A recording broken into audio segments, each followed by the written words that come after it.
জানোয়ার নয়, তার চাইতে আরো নিকৃষ্ট। কেমন?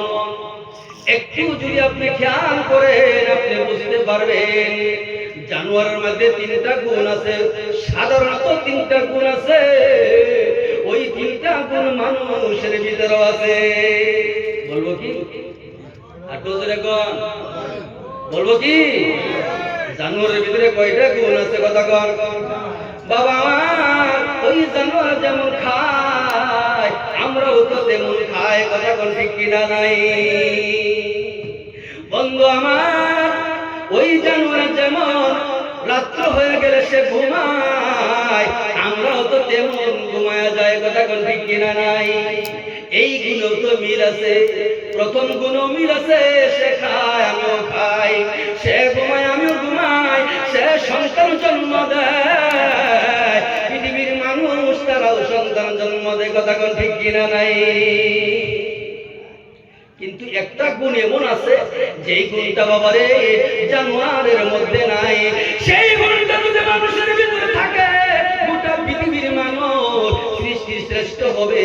আর ওই গুণটা যদি মানুষের ভিতরে না থাকে রে বন্ধু, ওই না থাকার কারণে মানুষটাই হবে চতুর্পাই জন্তু থেকে আরো নিকৃষ্ট, কথা বলেন নাউযুবিল্লাহ। বুঝছেন কি বাবার? আমার ওয়াজ বুঝাছেন কি? নাই বেশি লাগতেছে? বুঝা যাইতেছে তো ইনশাআল্লাহ? কয়টা গুণের কথা বললাম? তিনটা গুণ জানোয়ারের মধ্যে পাওয়া যায়, এমনি ভাবে আমার ভিতরে পাওয়া যায় রে। একটা গুণ আছে দুনিয়ার জানোয়ারের ভিতরে পাওয়া যায় না। এই তিনটা গুণ আপনার আমার জানোয়ারের ভিতরে আছে, কিন্তু একটা গুণ জানোয়ারের ভিতরে নাই। সেই জন্য সে উলাইকা কাল আনআম। আল্লাহ রাব্বুল আলামিন একটা গুণ আমাদের ভিতরে দিছে গো। ওই গুণটা যদি আপনার আমার ভিতরে হয়, মনে করেন সাবআ সামাওয়াতি ওয়াল আরদি ওয়া মা বাইনাহুমা, সাত আসমান সাত জমিন এবং মধ্যখানে যা আছে গো, সমস্ত মখলুক থেকে আমরাই হব সৃষ্টির শ্রেষ্ঠ। এই একটা স্কেল আল্লাহর সামনে বাতায় দিয়েছেন, বলেন সুবহানাল্লাহ। আল্লাহ রাব্বুল আলামিন বলেন, ও দুনিয়ার আমার বান্দা, ওই গুণের নাম হয়ে থাকলো দিন। দিন, বলেন সুবহানাল্লাহ। ওই গুণটার নাম কি? দিন, বলেন না সুবহানাল্লাহ। বুঝছেন কি? সবাই কথা বুঝছেন কি? এই যে রাত্র পয়ব যে দিন সূর্য উঠলে গোটা পৃথিবী আলো করে, এই দিন নাকি? কোন দিন তাইলে? বন্যা এই যে মাশাআল্লাহ আমার পুরো চাচাই বাবা চাচা জুড়ে ফট করে বলছে ইসলাম। আমার বাবা আমার ভাইয়েরা, আল্লাহ রাব্বুল আলামিন জবাব দেয়, ইন্নাদ-দীনা ইনদাল্লাহিল ইসলাম। সুবহানাল্লাহ। সব মোরা গাও বসে দিছো আতে দেখাইতেছি, মানে কোন সুবহানাল্লাহ কোন না ভাই? আল্লাহর কালাম এত সুন্দর তেলাওয়াত করেছে রে বন্ধু। আল্লাহ সুবহানাহু ওয়া তাআলা বলেন, গোটা পৃথিবীর মানুষ শুনে যাও, ইন্নাদ দীনা ইনদাল্লাহিল ইসলাম। ইসলাম হলো আল্লাহর কাছে পছন্দনীয় দিন। এই দিন যার ভিতরে থাকবে সেই হবে জাতির মখলুকের মধ্যে সৃষ্টির শ্রেষ্ঠ। আর দিন যার ভিতরে না থাকবে বন্ধু, সেই হবে ওই পৃথিবীর সমস্ত মখলুক থেকে নিকৃষ্ট, কথা কোন ঠিক কিনা নাই? এখন বুঝছেন তো? এখন বুঝছেন তো? এখন একটু পিছন দিকে যাই। ওই যে বেটা হাইব্রিড পদ্ধতিতে নারিকেল লাগাইছে, নারিকেল ধরছে পারছে সামনে রাখছে, ওই নারিকেল যদি যতক্ষণ পেটের ভিতরে না দেয় ততক্ষণ পর্যন্ত আপনার আমার বেমার ভালো হয় নাকি? ও বাবা, আপনি যদি মেডিসিন কিনা যদি আপনি সুকেশের ভিতরে রাখেন আপনার আমার বেমার ভালো হবে নাকি? কোনদিন ভালো হবে না। তেমনি ভাবে পৃথিবীর মুসলমান আপনার আমার পেটে ধীরে দিমাগের ভিতরে বেমার হয়েছে, কথা কোন ঠিক কিনা নাই? ও মুসলমান, আপনার আমার ভিতরে যদি বেমার দূর করতে চায় তাহলে আপনার আমার যেমন মেডিসিন খাওয়ার প্রয়োজন পড়ে, এমনি ভাবে পৃথিবীর মানুষ যেমন দুনিয়ার জমিনে গুনাহগার হইতেছে, প্রভ্রষ্ট হইতেছে দিন না থাকার কারণে, মেডিসিন যেমন দেহার বাইরে থাকলে কাজ আসে না, তেমনি ভাবে আপনার আমার ভিতরে দিন না আসলে পরে আমরা জাতির শ্রেষ্ঠ হইতে পারবো না, কথা কোন ঠিক কিনা নাই? আমার বাবার আমার ভাইয়ারা, দিন বহু দামি জিনিস, দিন বহুত বড় মূল্যবান জিনিস। ওই দিন পৃথিবীর কোন মানুষের ধর্ম বাংলা ধর্ম নয়, ওই দিন দিনে ইসলাম হলো আল্লাহর দিন, আল্লাহর ধর্ম। বলেন সুবহানাল্লাহ। ওই দিনের পথে যারা চলবা ও পৃথিবীর মুসলমান, ওরাই হবে সৃষ্টির শ্রেষ্ঠ। আর যারা দিন মানবে না, তারা জীবনের হায়াতে জিন্দেগির ভিতরে আল্লাহ রাব্বুল আলামিনের দিন যাদের ভিতরে আনবে না, ওরাই হবে জাতির একেবারে নিকৃষ্ট। আজ থেকে 1450 বছর পূর্বের মুসলমান আল্লাহর হাবিব সাল্লাল্লাহু আলাইহি ওয়াসাল্লাম গভীর টেনশনের মধ্যে আছেন। সাহাবায়ে কেরাম জিজ্ঞাসা করলেন, ইয়া রাসূলুল্লাহ, আপনার চেহারার মধ্যে দেখা যায় নবী আমার এত বড় মলিন দেখা যায় নবী কেন? আল্লাহর হাবিব এরকম ভাবে আঙ্গুল উঠাইয়া দিছে, আমার সাহাবারা গো, এমন একটা আনেওয়ালা জামান আসবে, সায়াতি আলান নাসি জামান, আন করিব এমন একটা জামানা আসতেছে, লা ইয়াবকাল ইসলাম ইল্লা ইসমুহু ওয়া লা ইয়াবকাল কুরআন ইল্লা রাসমুহু। বাবারে, আল্লাহর হাবিব বলেছেন আন করিব, একেবারে মানে নিকটবর্তী, একেবারে নিকটবর্তী তোমাদের সামনে এমন একটা জামানা আসতেছে, যেই জামানার মধ্যে শুধু তোমার নাম আব্দুল আব্দুল রহিম আব্দুল করিম, এত সুন্দর নাম শুধু তোমার থাকবে বটে, আপনার আমার ভিতরে ইসলাম বলতে কিছুই থাকবে না। ও মুসলমান বাবারে, আল্লাহর নবী আরো বলেন, ওয়ালা ইয়াবকাল কুরআন ইল্লা রাসমুহু, কুরআন শরীফ ওই রুয়ে জমিন থেকে আস্তে আস্তে মিটিয়ে যাবে। বলেন নাউজুবিল্লাহ। সেই জামানা সেই যুগে পরে আমাদের সামনে এসে, ও আমার বাবার আমার ভাইরা, আল্লাহর হাবিব হাত উঁচু করে দেখাইলেন, আমার সাহাবারা অসংখ্য আমার উম্মত থাকবো দুনিয়ার জমিনে, কিন্তু আমি নবী 63 বছর জিন্দেগি মেহনত করা দিন অসংখ্য উম্মত জমিনে থাকার পরও দুনিয়া থেকে আল্লাহ রাব্বুল আলামিনের তরফ আল্লাহ রাব্বুল আলামিন মিটাইয়া দিবে। বলেন নাউজুবিল্লাহ। অসংখ্য মানুষ থাকবে, তারপরেও দিন মিটিয়ে যাবে। সাহাবায়ে কেরাম আল্লাহর হাবিবের সাল্লাল্লাহু আলাইহি ওয়াসাল্লামের সামনে রুরুকে আঁখে বাহে কান্না শুরু করলেন, কাঁদতেছেন আর বলছেন, নবী আমার, ও মায়ের নবী, আপনি কোন জামানার কথা বলছেন গো নবী? আমাদের জীবন দিব, আমাদের বিবিদেরকে আমরা বিধবা বানাইবো, আমরা সন্তানদেরকে এতিম বানাবো। ও নবী আমার, আমাদের জীবন গো আমরা দিনের রাস্তায় শহীদ হয়ে যাইব গো। কিন্তু নবী আপনি কোন জামানার কথা আপনি বলেছেন? আল্লাহর হাবিব বলেন, আমার মায়ের সাহাবারা রে, আনেওয়ালা জামানা, যেই জামানায় আমার উম্মত অসংখ্য হবে। নবীর সাহাবারা বলছেন, নবী গো, মাত্র 313 জন আমরা সাহাবা। ও নবী আমার, আমাদের জান দিব, মাল দিব, বিবিমার বাচ্চা সব দিনের কারণে কুরবান দিব। ও নবী, তবু দিন দুনিয়া থেকে মিটতে দিব না। আপনি অসংখ্য উম্মতের কথা বলেছেন।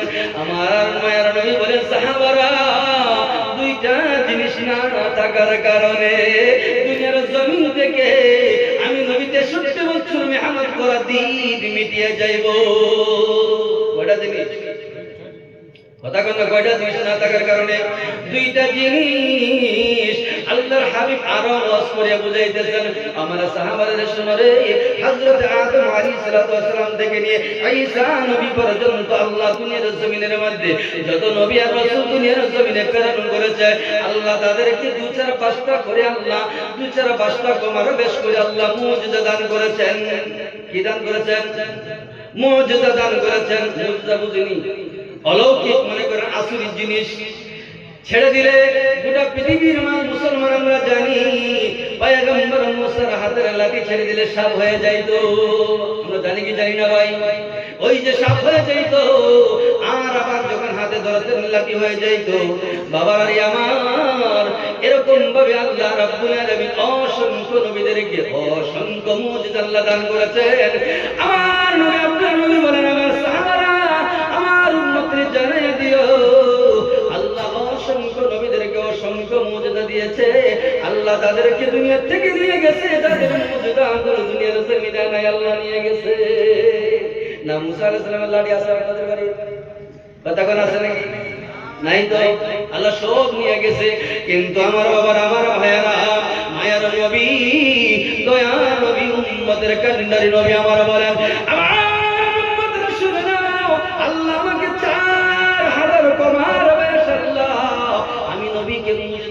বলছে গো আমি নবী দুনিয়ার থেকে চলে যাইব, মদিনার জমিনে ঘুমাইব, কিন্তু আমার মায়ের উম্মত অন্যান্য নবীদের মতো আমি মুজিজাগুলো নিয়ে যাইব না, বরং আমি নবীজি তোমাদের সিনাই বড় বড় দামি ওই 4000 কমর বেশ মুজিজা থেকে 2টা বড় বড় মুজিজা তোমাদের সিনার মধ্যে রেখে দিব, বলেন সুবহানাল্লাহ। বাবার আলী আমার ভাইয়ারা, আমার আগে যেই বড় হুজুর ছবি আব্দুল হুজুর যে বয়ান করেছেন, আমরা আসলাম এই সময় দেশে গেলে আসলাম, মাশাআল্লাহ আলহামদুলিল্লাহ হাতনামা হুজুরে বলেছিল, ও আমার বাবারা, আল্লাহর নবী বলেছেন 2টা বড় বড় মুজিজা, ওই 2টা বড় বড় মুজিজা কি? নবী আমার বলেন সাতাআতি, আল্লাহর হাবিব সাল্লাল্লাহু আলাইহি ওয়াসাল্লাম বলেন তোমাদের সামনে আমি 2টা বড় বড় মুজিজা ছেড়ে যাইতেছি, ওই 2টা বড় মুজিজা যতদিন পর্যন্ত তোমরা পকড় করে রাখবা, লান তাদিল্লু মা তামাসাকতুম বিহিমা, পৃথিবীর জমিনে কোনদিন তোমরা পথভ্রষ্ট হইবা না, তোমরা কোনদিন নাফরমানি করবা না, গুনাহগার হইবা না, বলেন সুবহানাল্লাহ। ওই 2টা বড় বড় মুজিজা আল্লাহর হাবিব বলেন, 1 নম্বর কিতাবুল্লাহ, 2 নম্বর সুন্নাতে রাসূলুল্লাহ, বলেন সুবহানাল্লাহ।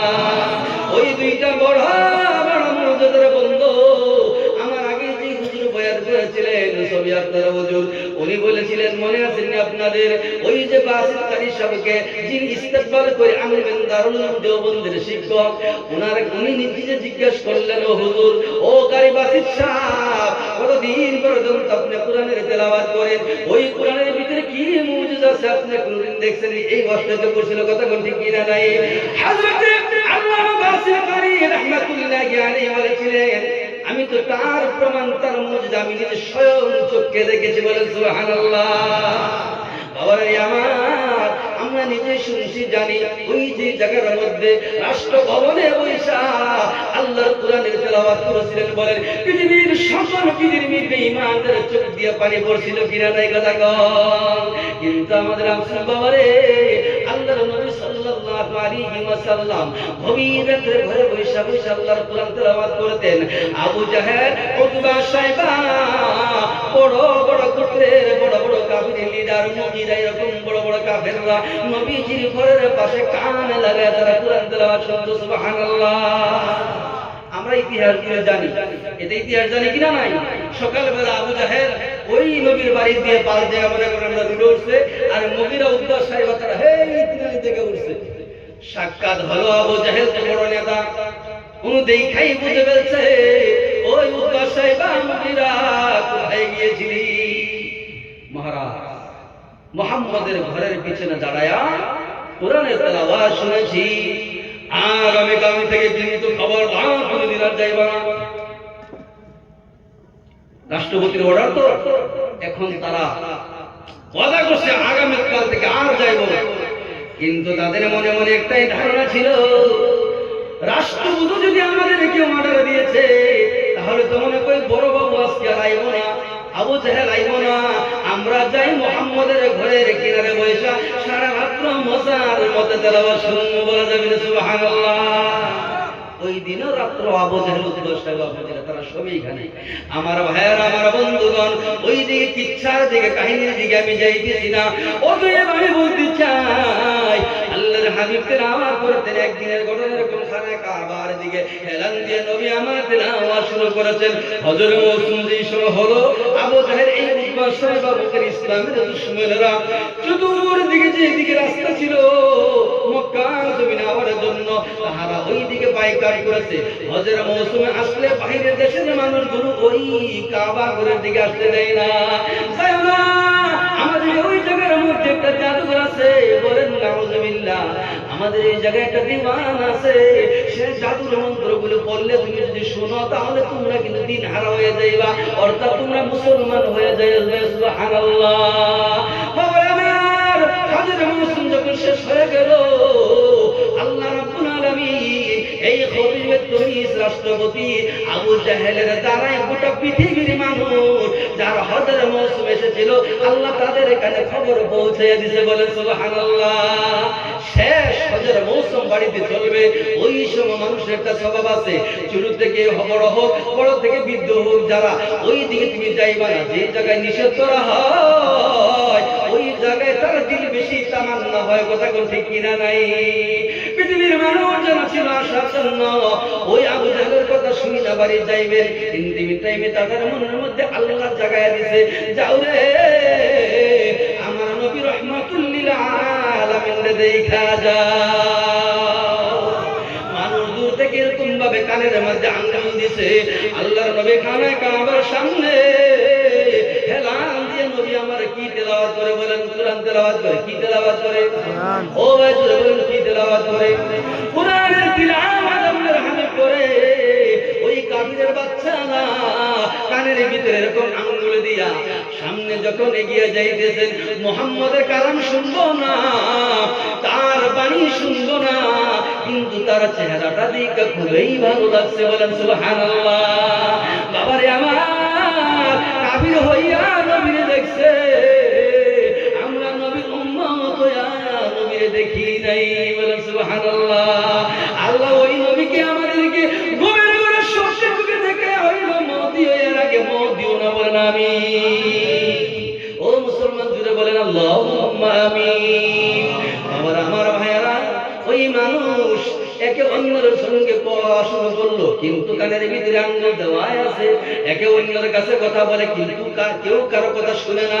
উনি বলছে, ভাই রে দুনিয়ায় তো পাগল দেখছি কিন্তু এমন পাগল তো দেখি নাই। আরে চেহারাটা পূর্ণিমার চাঁদের মতো সুন্দর দেখা যায়, ওইটা তো দুনিয়ার সাধারণ কোন পাগল হবে না। চলো আমরা আস্তে আস্তে আগে বাড়ি। আমার ভাইয়েরা, আমার বন্ধুগণ, ওই সমস্ত বিদেশিরা ওই যখন নবীজির সামনে এগিয়ে যাচ্ছেন, নবীর চেহারা দেখা আর দ্বিতীয় দিকে তার চেহারা ফিরাইবার শক্তি তার হয় না, বলেন সুবহানাল্লাহ। অন্যদিকে চেহারা ফিরাইবার শক্তি নাই, কোন শক্তি আছে? কোন শক্তি আছে ভাই? নবীর চেহারা দেখলে পরে গোটা পৃথিবী ভুলিয়ে যাইতে পারে, সুবহানাল্লাহ। মুসলমান ভাইয়েরা, আমার বন্ধুগণ, তাদের আঙ্গুল কান থেকে আঙ্গুলগুলো ছেড়ে দিল। আমার বাবার, আমার ভাইয়েরা, আল্লাহর কোরআনের তিলাওয়াত ওই বিদিনদের কাফিরদের কলিজার মধ্যে আস্তে আস্তে যখন যাওয়া শুরু করলো, এই কোরআনের বদৌলতে, কোরআন এমন বড় মুজিজার বন্ধু, কোরআনের তিলাওয়াতের বরকতে আল্লাহ তাদের অন্তর থেকে শিরকিয়াত মিটাইয়া দিয়া আল্লাহ ইসলামের নূর ভিতরে ঢুকাইয়া দিতে, বলেন সুবহানাল্লাহ।